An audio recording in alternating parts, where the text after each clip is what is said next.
ఇంటి ప్రధాన ప్రవేశ ద్వారం దక్షిణం వైపు ఉందా? ఈ చిట్కాలు తప్పనిసరంటున్న వాస్తు నిపుణులు ప్రతి ఒక్కరూ సొంత ఇంటిని నిర్మించుకోవాలని కోరుకుంటారు. తాము నివసించే ఇల్లు వాస్తు ప్రకారం ఉండాలని, తద్వారా సుఖ శాంతులు, సిరి సంపదలతో జీవించాలని కోరుకుంటారు. అయితే ఇల్లు వాస్తు శాస్త్ర ప్రకారం నిర్మించుకోకపోతే అనేక ఇబ్బందులు పడతాయని నమ్మకం. ఇంటిలో గదులతో పాటు ఇంటి ప్రవేశ ద్వారం విషయంలో కూడా వాస్తు నియమాలనున్నాయని వాస్తు శాస్త్రం పేర్కొంది. ఇంట్లో నివసించేవారు సుఖ సంతోషాలతో జీవించాలంటే ప్రధాన ద్వారం సరైన దిశలో ఉండాలి. ఎందుకంటే ఇంటి ప్రధాన ద్వారం అన్ని రకాల శక్తులు ప్రవేశించే ప్రదేశం. ఇది చాలా ముఖ్యమైనదిగా పరిగణించబడటానికి కారణం. వాస్తు ప్రకారం ఇంటి ప్రధాన ద్వారం ఎల్లప్పుడూ సానుకూల శక్తితో నిండి ఉండాలి.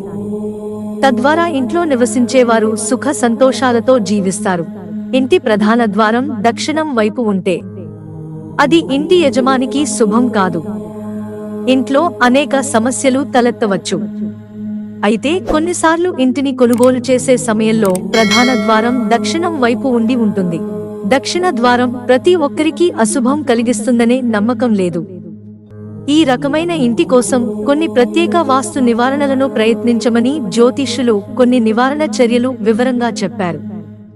అవి ఏమిటో వాస్తు ప్రకారం మంచిదో కాదో తెలుసుకుందాం. వాస్తు ప్రకారం దక్షిణం వైపు ప్రధాన ద్వారం మంచిదేనా? వాస్తు ప్రకారం ఏ ఇంటి ప్రధాన ద్వారం అయినా ఆ ఇంటి నిర్మాణం నిర్మించిన ప్రదేశంపై ఆధారపడి ఉంటుంది.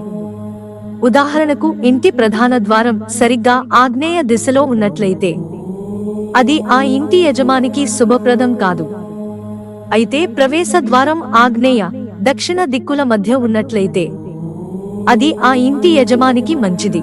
అదే సమయంలో ఇంటి ప్రవేశ ద్వారం నైరుతి దిశలో ఉంటే అలాంటి ఇళ్లలో నివసించవద్దని సలహా ఇస్తారు. మిత్రులారా, ఛానల్ సబ్స్క్రైబ్ చేసుకోవడం మర్చిపోకండి. ధన్యవాదాలు.